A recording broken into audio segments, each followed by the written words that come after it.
aqui, continuando nosso podcast Direito Líquido e Incerto.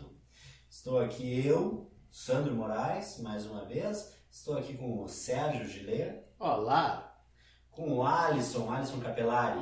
Oi para todos. Então a gente está retomando aqui o nosso podcast, agradecendo já ao pessoal que já escutou o primeiro episódio, que já nos deu um feedback. Tá bem legal, estamos gostando da repercussão com vocês. Estamos com uma conta no Twitter agora, onde a gente vai postar as informações. A conta é @DLI Podcast. Siga lá no Twitter, fica atento ao que a gente vai postando. Vamos postar ali notícias sobre os assuntos que a gente trata aqui no nosso podcast. Como a gente já falou no outro episódio, a gente já fala direito líquido e incerto. A ideia é justamente de trazer as atualidades do mundo do direito, principalmente na parte acadêmica, né? Essas questões que estão hoje sendo objeto de discussão acadêmica. E aí a gente já traz aqui hoje o nosso convidado com um assunto desse. Nosso convidado hoje é Duílio Landel de Moura Berni, nosso colega doutorando em Direito. Duílio, tudo certo, Duílio? Olá pessoal, tudo bem? Primeiro eu gostaria de agradecer muito o convite de vocês. É uma honra estar aqui na segunda postagem do DLI. E me sinto bem honrado e a ideia, eu também pesquiso bastante sobre esse novo tempo, o tempo ligado do direito com a informática, e agora ultimamente eu ando pesquisando um pouco sobre criptomoedas, né? Talvez tenha alguma contribuição a dar para vocês. É isso mesmo, o assunto aqui hoje é de criptomoedas, e é interessantíssimo, algo que todo mundo está falando. Todo mundo quer investir seus reais em Ethereums, em Libras facebookianas. Ou euro, ou libra, esterlina, ou enfim, dinar, sei lá. Hoje, pessoal, as libras do Facebook, os bitcoins, os mais famosos. E aí, claro que a gente pensa um pouco, que porcaria é essa? O que vem a ser criptomoeda? Aí tu vai dizer assim, vou pegar meu dinheiro, vou investir numa corretora que vai comprar isso em criptomoedas com um código binário, sei lá, alguma coisa assim, uma chave. E onde é que está esse dinheiro? Então, Duílio, explica um pouco para nós o que vem a ser isso. Bom, gente, criptomoedas um pouquinho mais além, a gente até vai discutir sobre essa denominação, mas as criptomoedas, elas começaram a existir, né? Elas têm uma data relativamente certa para isso, que foi o fim de 2008. Né? Em 2008, o capitalismo passou por uma grande crise, mais uma das suas crises, né? E essa crise financeira atingiu bastante os Estados Unidos, o Reino Unido, né? Teve a quebra de grandes bancos, como Lehman Brothers e dentre tantos outros. E essa crise financeira, ela precipitou a publicação de um artigo assinado por um tal de Satoshi Nakamoto. E esse paper que foi publicado, ele tinha um nome, né, o nome do paper era o seguinte, deixa eu fazer uma colinha aqui. A Peer-to-Peer Electronic Cash System, Bitcoin. E com esse artigo, parece que ele estava meio escondido na manga. Um pouco depois que deu várias quebras, ele foi lançado. E com essa ideia trazida pelo artigo, era que se criasse um sistema paralelo de trocas através da internet. Quando ele criou esse sistema da Bitcoin, por trás dela tem uma tecnologia que as pessoas costumam chamar de blockchain. E ali ele dizia como que queriam fazer essas transações, e tanto é que a primeira transação é datada de janeiro de 2009. Tá? Então esse é mais ou menos o panorama de nascimento. Então nós estamos falando aí um pouquinho mais de 10 anos de existência desde a primeira transação feita com uma Bitcoin, uma criptomoeda. Esse sistema, aí tu estava falando ali, sistema peer-to-peer, isso é semelhante ali, o pessoal que faz aqueles downloads. Eu me lembro do pitch. Aqueles downloads assim, levemente fora da linha da legalidade, vamos dizer assim, que principalmente o torrent foi um grande revolucionário nisso. Como é que funciona no caso dessas transações, né? Essa cadeia, esse peer-to-peer, como é que é esse... Eu acho que a analogia ela é muito apropriada, né? Porque a ideia realmente dessa base descentralizada, né? Assim como acontecia com os downloads de música, né? As sementes, elas, digamos assim, eram espalhadas, né? Cada usuário que entrava nesse sistema de BitTorrent, ele poderia botar uma música para que fosse baixada, e ao mesmo tempo que aqueles arquivos iam se disseminando, né? A pessoa poderia deter a semente e sempre que ela estava conectada, né, ela poderia disponibilizar para os outros. Ou seja, essa ideia forte de descentralização. Quando o Satoshi Nakamoto, né, e provavelmente ele não é uma pessoa real, né, até porque hoje ele não se identificou. Provavelmente é um grupo de pessoas que usou esse pseudônimo, né, para lançar esse arquivo. Mas quando ele lançou, né, esse artigo, a ideia era realmente romper com a centralização do mercado financeiro, né? Porque os mercados financeiros eles estão centralizados em bancos, os bancos centrais, como já diz o nome. E a ideia deles era poder distribuir né, essa relação com uma moeda, né? E romper a ideia tradicional. Mas pensando nessa ideia de descentralização, a gente fica um pouco receoso em relação ao que dá valor para essa moeda. Porque historicamente, em termos da moeda, pelo menos inicialmente, ela tinha um lastro financeiro que chamavam na época, o padrão ouro, que eram as reservas que um determinado país tinha para emitir suas moedas e que davam o valor para essa moeda.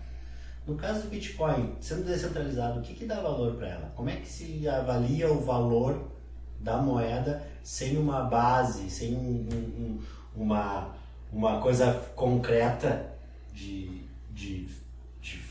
vamos dizer assim, de... Tangível, exatamente. Né? A ideia deles é exatamente romper também com essa ideia tradicional. A fidúcia dessa nova moeda, a Bitcoin, ela se daria entre os usuários, que aceitariam aquele valor como algo para se trocar, né? É uma fidúcia que decorre dos próprios usuários que estão imbuídos numa ideia de que aquilo vale. O dinheiro em si, né, tu citaste esse exemplo que ele já foi lastreado no ouro, mas já não é mais há muito tempo, desde que caiu o sistema de Bretton Woods, depois da Segunda Guerra Mundial. Mas o dinheiro em si, ele também tem essa base da fidúcia. As pessoas acreditam que aquilo vale alguma coisa.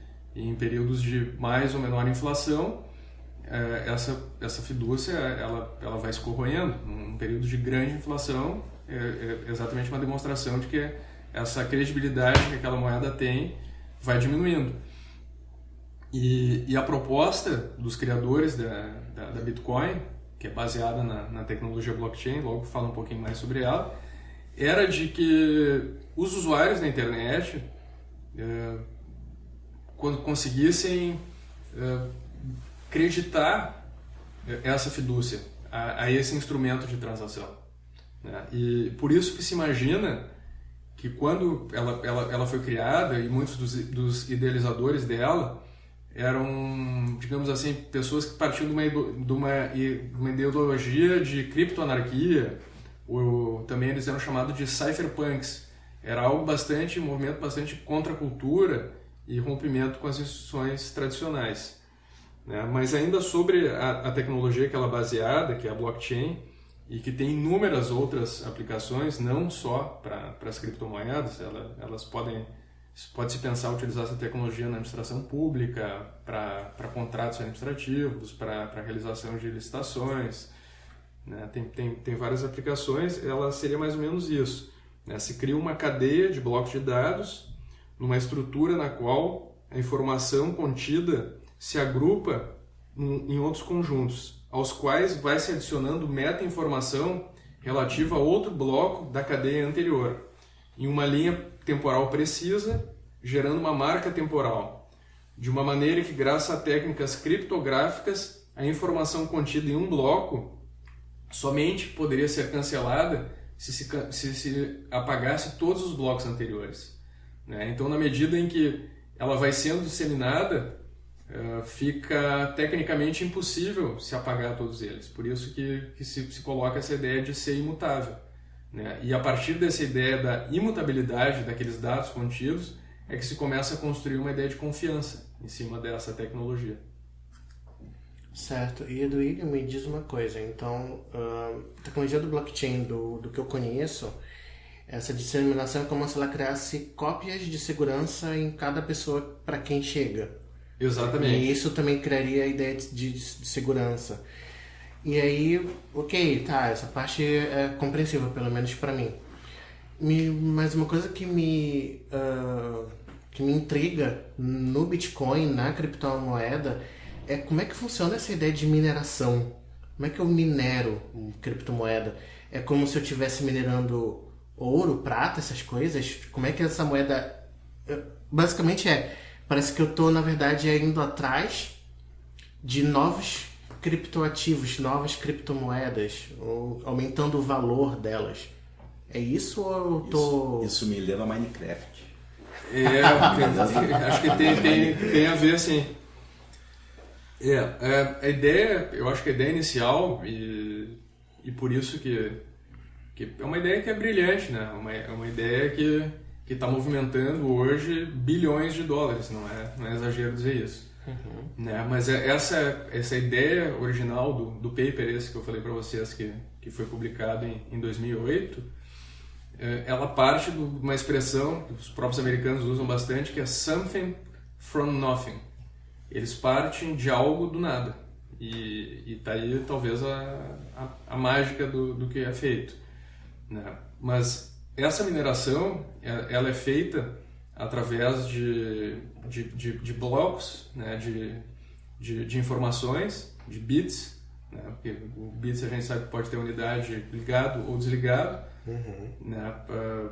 Uma cadeia básica de dados na blockchain, ela tem 16 hexabit dados, e nela se usa uma função que se chama a função hash, tá? Que através de alguns cálculos matemáticos se torna aquela informação que estava ali, esses cálculos matemáticos, como encriptados, né?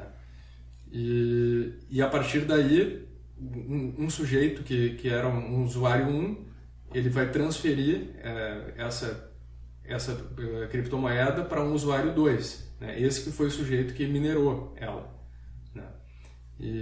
Então ele cria ela através de cálculos matemáticos e informações precisas que vão ficar num HD, né? Que pode ser transferível, pode ser um HD físico numa máquina, né? E que depois passa para uma nuvem, até que alguém possa fazer essa aquisição e se quiser também deixar numa carteira virtual ou num pendrive, por exemplo. Então, basicamente, mineração são equações matemáticas sendo decifradas? Sim, acho que essa é uma ótima definição. É um processamento de dados. Sim, é um processamento de dados através de operações matemáticas. E até a questão de mineração, aquele problema da questão de uso de energia. Sim. Né? Porque os computadores, para fazer esse trabalho, né, demandam energia.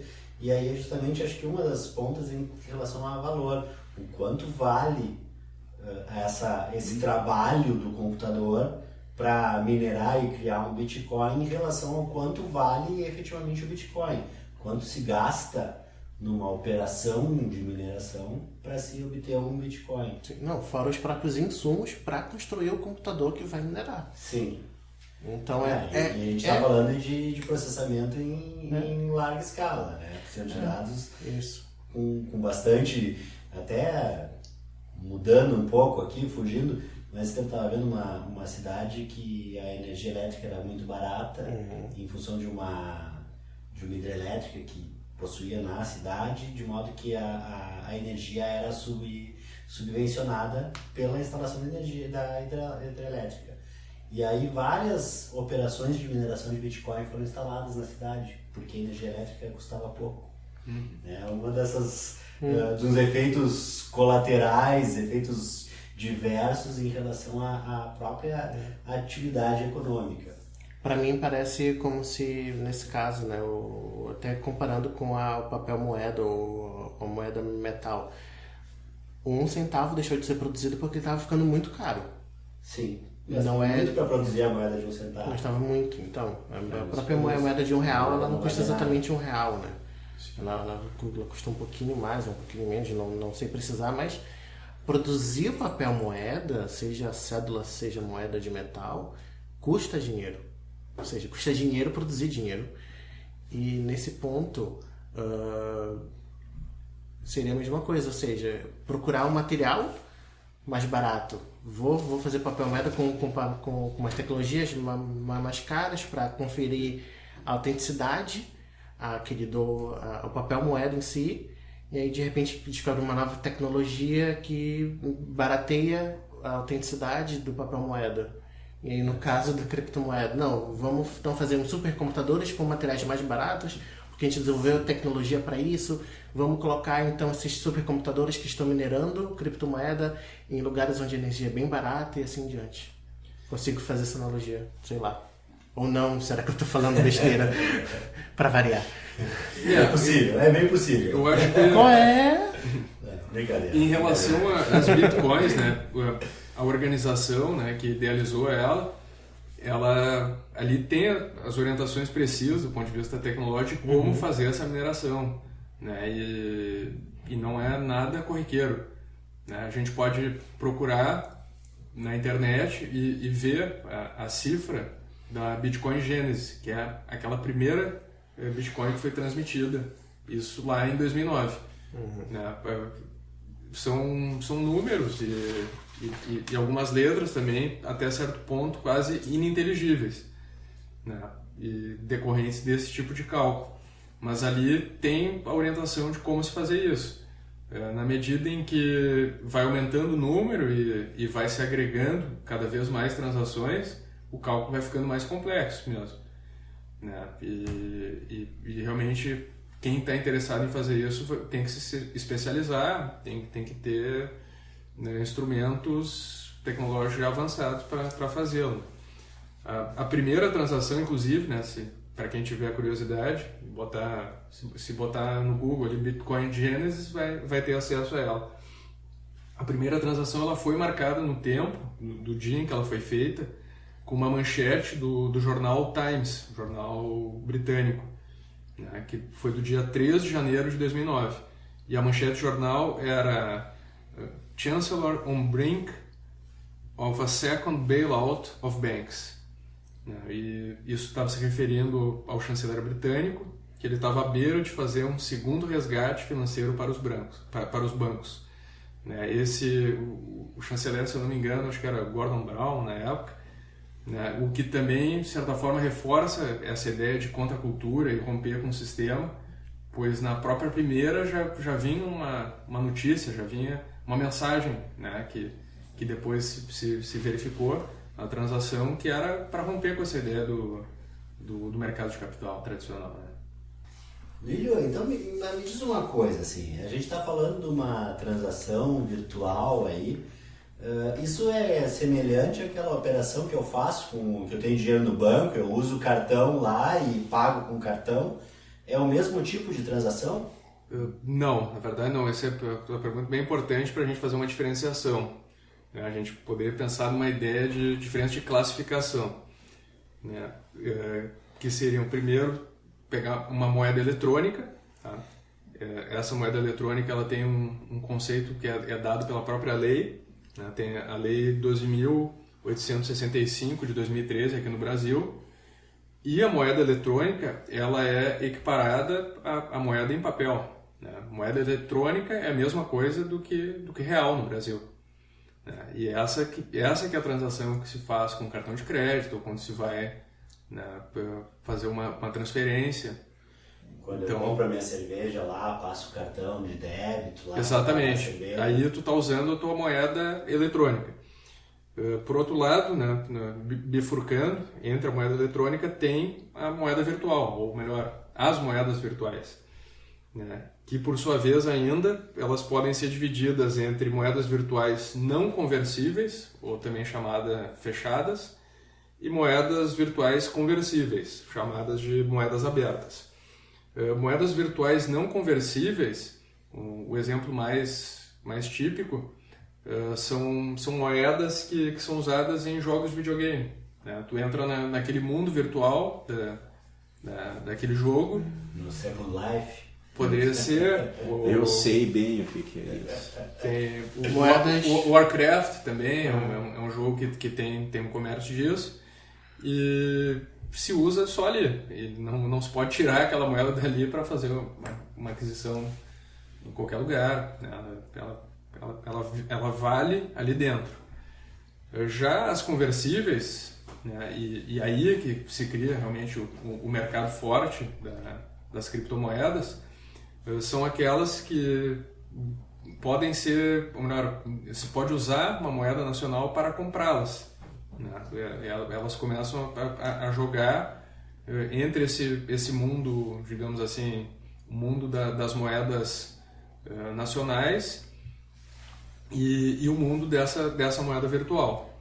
Os exemplos mais clássicos são a Bitcoin, né, que foi a primeira delas, tem a Ethereum, que acho que foi citada aqui também, a Litecoin, a XRP, e agora, uma que está entrando com muita força, foi feito o anúncio, né, no mês passado, que é a Libra, que está sendo patrocinada. Tem a força do Facebook. Que tem a força do Facebook, mas não só do Facebook, né? É um conglomerado financeiro muito forte.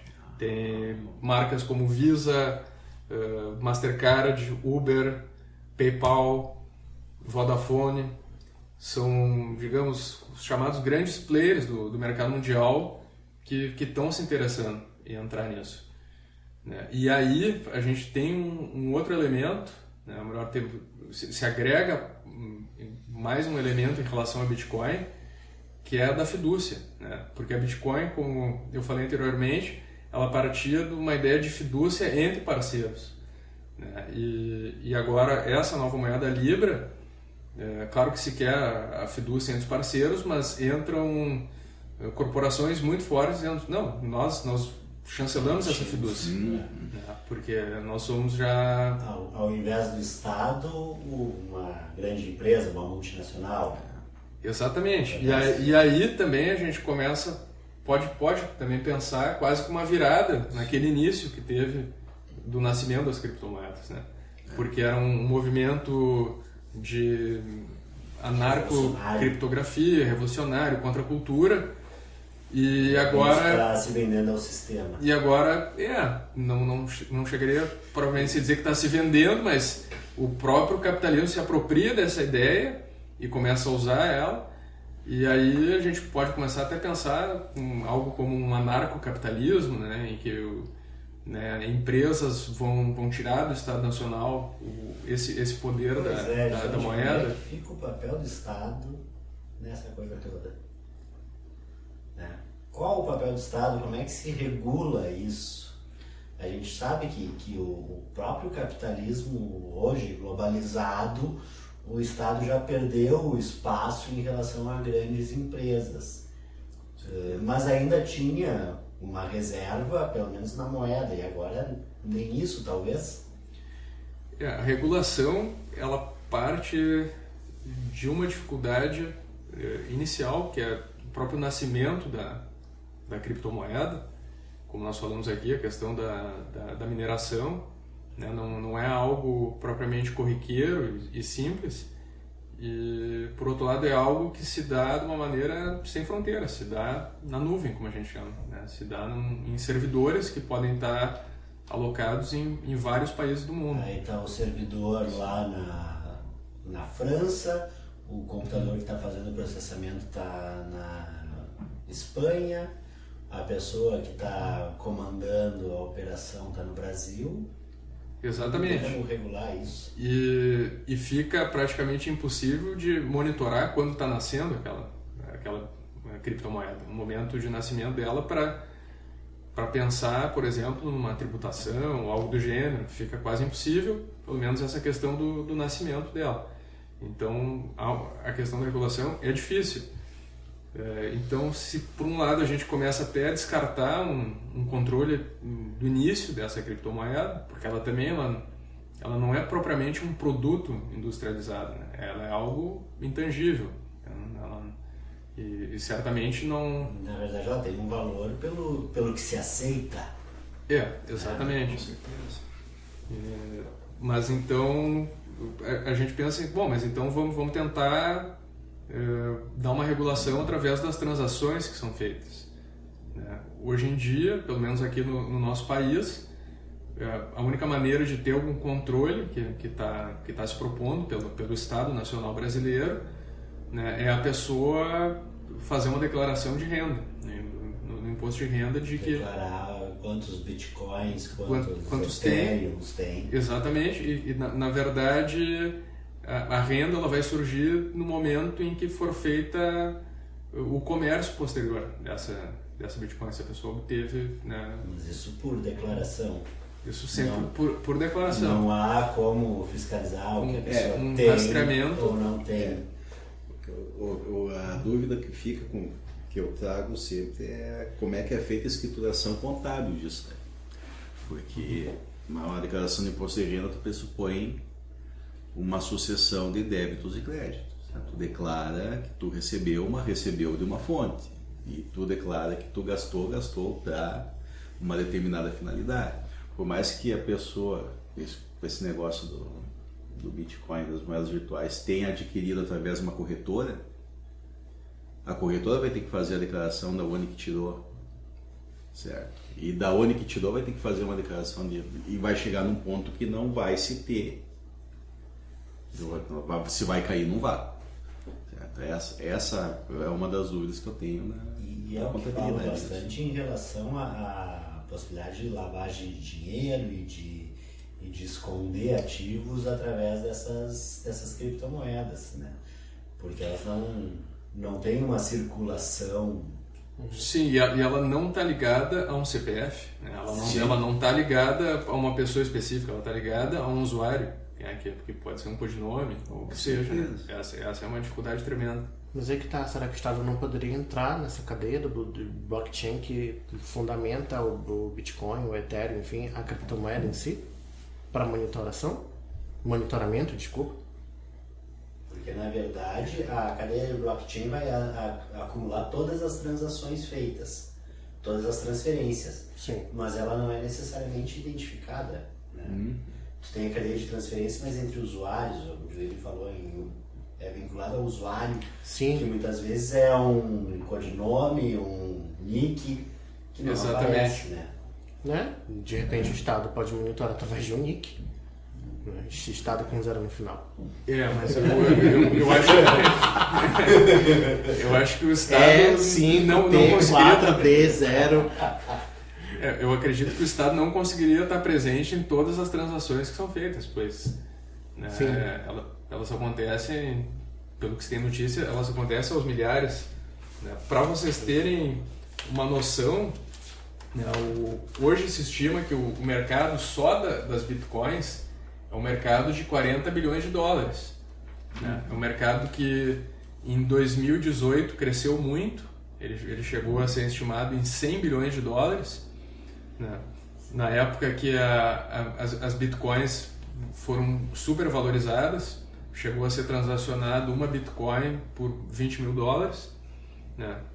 E hoje em dia essa bolha, digamos, ela desinflou um pouco, né? Então o mercado ficou quase da metade do que já chegou a estar, mas vocês podem imaginar quantas transações que geram, né? Então eu não consigo imaginar que o Estado teria perna para mapear tudo isso, né?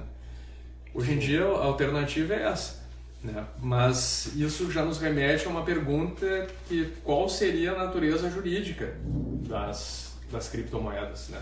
Mas assim, antes de tu entrar nessa questão, até questão de investigação com relação a isso, né?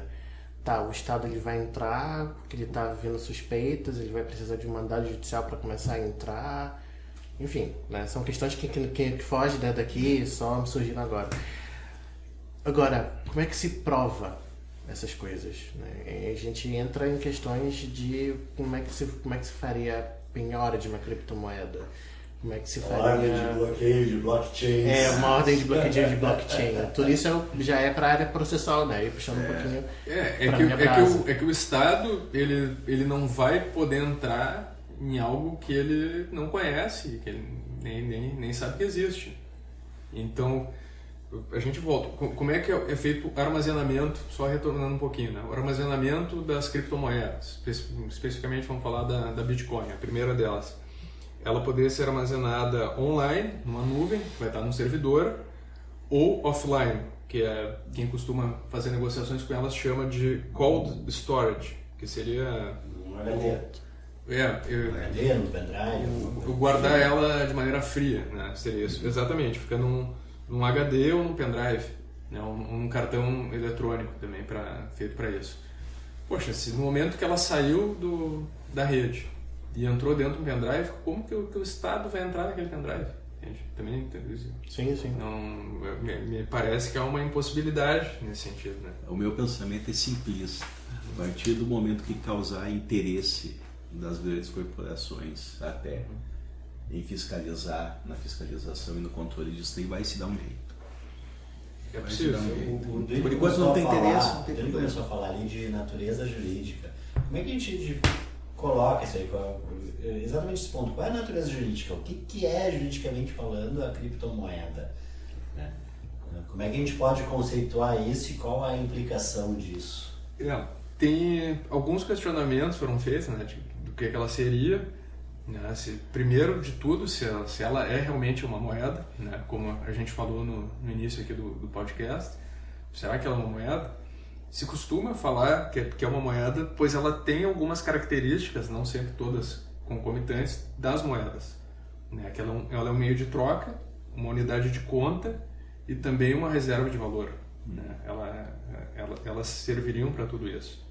Né? Mas, por óbvio, ela não é uma moeda nacional. Não tem nenhum Estado chancela ela. A Bitcoin foi idealizada por um grupo de pessoas, né? Que podem ser chamados de anarcopunks, o que quer que seja, cyberpunks, né? Então é uma ideia contra o Estado, né? Então de nada tem de nacional nisso. E por outro lado também, por não ter nada de nacional, ela não é nacional e tampouco estrangeira, ela não vem de um outro país estrangeiro. E aí as pessoas começaram a questionar, já se fez uma analogia aqui com o ouro, né? Mas será que então a gente pode comparar uma criptomoeda a uma commodity?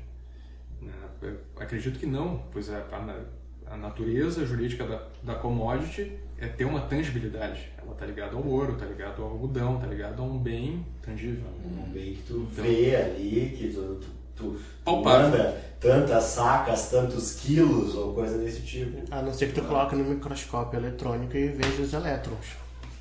Não, aí eu tô viajando demais. Acho que estamos descartando essa ideia. Né, Essa ideia foi descartada. De que seja, de que poderia ser palpável. Então, outros pensaram, não, mas então será que ela é um título de crédito, né, que as pessoas vão transferindo um para o outro? Como um cheque, como uma acessória. Só que também ela não tem a cartularidade dos títulos de crédito e também ela não está definido como nos títulos dos títulos de crédito. Então o ordenamento jurídico não dá esse reconhecimento para ela, assim como dá para outros. Então também estamos descartando Essa é a ideia. Tem um outro problema da questão global desta moeda, né? Sim. Justamente porque tu não tem uma legislação, teria que ter uma legislação mundial única para que Exatamente. fosse aceito. Ela transita por vários ordenamentos jurídicos, né? Daí a gente tem uma questão de soberania, jurisdição, enfim. Porque até títulos de crédito, até assim, por exemplo, um cheque é válido no Brasil. Se eu pegar um cheque uruguaio e apresentar num banco aqui, não vão aceitar. Aí tem, por exemplo, os traveler checks aí, mas é um outro tipo que tem justamente uma regulamentação internacional nisso aí. Então precisaria ter até, imagino que um acordo internacional Sim. a nível de ONU para ter o reconhecimento desse tipo de situação. Não diria nem ONU, mas talvez até, por exemplo, a OEA aqui pra América. Toda a América. Pra Mas integridade qual de toda a América também. Não, sim, tipo, a gente pode pensar em níveis, né? Sim. A ONU pro mundo todo, mas se não conseguir o mundo todo, talvez alguns blocos consigam. Então, a gente começa aí descartando, né? Estamos ainda na ideia da natureza jurídica dela. Estamos aqui problematizando isso. Então, uma outra hipótese seria pensar, não, então ela funciona como uma permuta. Né? Nós estamos sempre aqui no direito civil, seria uma troca. Né? A pessoa troca uma por outra e, né, troca essa criptomoeda por algum bem. Né? Mas também não parece fechar muito, né? Porque a permuta também, via de regra, ela envolve algum bem tangível, né? Certo. Né? Ninguém faz permuta de dinheiro. O máximo tangível até aqui é o HD. Se tá salvo no HD, tu passar do HD para outro. Exatamente. Não. E que também tem um HD que muitas vezes pode ter um valor absolutamente irrisório em relação à quantidade De dados que o valor agregado daquela Bitcoin que está ali dentro, né? Então a gente também descarta isso e aí vem também uma outra reflexão que se faz sobre a natureza jurídica, que eu acho essa é relevante, né? Mas que de alguma forma acabou sendo descartada, pelo menos por hora, no nosso ordenamento jurídico, de que as transações de criptomoedas gerariam uma obrigação natural, né? entre aqueles usuários. Né? A obrigação natural, se a gente retomar um pouco, é aquela obrigação que gera um empenho moral entre as pessoas que estão envolvidas nisso. Mas não exigível. Mas não exigível. O exemplo clássico é a dívida de jogo, né? Que todo mundo estuda na faculdade. Sim. Mas ainda assim, também não parece mais adequado, né? Na medida em que... De certa forma, isso tem um certo valor, diferente da dívida de jogo, que fica muito mais na própria confiança entre os pares. Isso me parece que a moeda, a criptomoeda, ela tem um alcance muito maior justamente para essa validação. Diferente, uma dívida de jogo, eu apostei aqui, eu e o Duílio fizemos uma aposta no último Grenal aí, quem ganhou. Eu vou pagar porque eu considero isso, mas é uma coisa entre nós. Sim. Se eu estou tratando com uma pessoa lá da Ucrânia, eu já não vou pagar. Né? Não vou pagar. E numa dívida de jogo, me parece também que as pessoas estão bem conscientes daquilo que estão fazendo, né? Ao passo que nessas transações que envolvem as criptomoedas, muita gente entra como um terceiro, não um terceiro de boa fé, né? Mas entram de boa fé, fazem parte desse negócio com absoluta boa fé, né? E acho que ele não poderia simplesmente dizer assim, olha, agora tu não vai receber aquilo que tu... Sim. Né? Para aquilo que tu deu um dinheiro. Né? Acho que não seria também perigoso deixar essas pessoas que se envolveram nisso a ver navios. Né? Bom, então já se encaminhando para o encerramento da nossa conversa, eu tenho duas perguntinhas para fazer para ti, então. A primeira, como é que tu vê o futuro dessas criptomoedas? Certo? Elas vão substituir as moedas tradicionais, vai ser um meio circulante normal, comum, vão estar inserida dentro de um sistema financeiro que realmente existe, ou vai ser um outro sistema financeiro dentro de um cenário futurista. E a outra pergunta que eu faço é eu gostaria que tu desse uma dica, uma indicação para quem quiser se aprofundar no assunto, pesquisar mais sobre o assunto, que tu recomendaria hoje para pesquisa. Quanto ao futuro das criptomoedas, eu acredito que ele vai depender muito desse esforço que especialmente, né, essas corporações estão fazendo, esse grupo grande aí que a gente falou, por exemplo, da Libra, que envolve Facebook e outras grandes empresas, até que ponto eles vão conseguir consolidar essa moeda que eles estão idealizando como um meio de transações entre as pessoas. Né? Se eles tiverem a mesma força com que eles têm para cooptar pessoas para participar de redes sociais, parece que vai dar certo. E parece que a própria monetização que se faz na rede social, aquela coisa de promover posts e ter curtidas e ganhar com curtidas, essa própria monetização vai acabar sendo feita em moeda virtual, em Libra, né? Até como um impulso para tomarem conta, para substituírem as moedas tradicionais, né?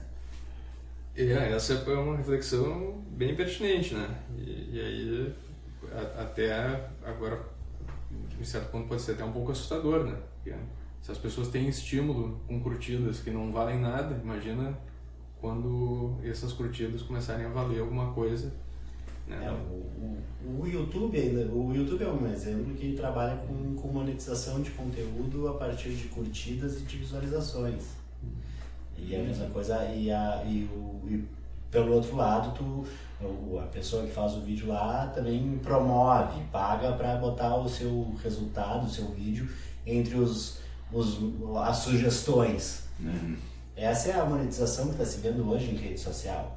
Não se duvida que o Facebook também entre nesse ponto, e aí com certeza vai acabar introduzindo a Libra nessas transações, e as pessoas vão acabar ganhando libras na rede social e vão ter que converter isso e usar. E daqui a um pouco não se descarta lojas físicas aceitando pagamento em libras facebookianas, não libras esterlinas. Né? Se ainda existirem as lojas físicas. É possível. Mas nessa linha a gente já começa a perceber as criptomoedas como um ativo, né? E aí, só dando um fecho nessa ideia da natureza jurídica, hoje tem sido aceito a ideia de que as criptomoedas elas são um ativo financeiro. Né? Na declaração do imposto de renda, ela fica ali nos outros bens como uma espécie desse ativo. Até na própria contabilidade da empresa pode ser inserida como ativos. Sim, com certeza. E, bom, e também em relação a outra pergunta, uma sugestão aí de material, né, tem inúmeros artigos, né, na internet disponíveis, mas aqui para o nosso país, né, estudos feitos pensando no ordenamento jurídico brasileiro, eu indicaria 2 deles, né, que estão disponíveis. Tem um que é considerado o artigo pioneiro, que é do Carlos Yuri Araújo de Moraes e do João Batista Brandão Neto. Esse é um artigo que se chama A Tributação das Operações com Criptomoedas e saiu na revista eletrônica do UFPI. Essa é uma indicação. E o outro artigo que saiu depois desse, que faz também referência a esse aí, o autor é o Guilherme Broto Folador, e o título é Criptomoedas e Competência Tributária, que saiu na Revista Brasileira de Políticas Públicas. Como um livro, eu indico o livro do Bruno Lacerda, o Bruno Zampier, né? A capa do livro está com o segundo nome dele, que é Bruno Zampier, e o título do livro é Bens Digitais, ali ele não se aprofunda tanto nas criptomoedas, ele faz uma visão maior, fala a própria questão da sucessão dos bens digitais. E aí eu acho que também tem um material interessante para quem quiser entender melhor o assunto. Essas referências a gente vai colocar no Twitter depois, nas redes sociais nossas, para quem estiver interessado pesquisar e correr atrás desse material. Bom, então acho que foi uma ótima conversa dele, gostei muito aí de que a gente conversou, um assunto interessantíssimo mesmo e realmente assunto bastante atual, um assunto que está mexendo e justamente uma das inquietações do mundo jurídico, justamente essa forma de transações financeiras, econômicas, que são hoje totalmente à margem de qualquer legislação que a gente possui. Então, muito obrigado, Willi, valeu mesmo a parceria. Eu que agradeço a vocês pelo convite, muito honrado mesmo, e sucesso aqui para o podcast. E aguardem a nossa criptomoeda. Logo Com mais certeza. ela será lançada aí no mercado. Tá bom, então, obrigado a todos. Valeu, pessoal. Tá bom. Valeu. Acompanhem lá, sigam lá @DLI Podcast no Twitter. Vamos colocar as novidades lá. E acompanhem os nossos próximos episódios também. Valeu! Valeu.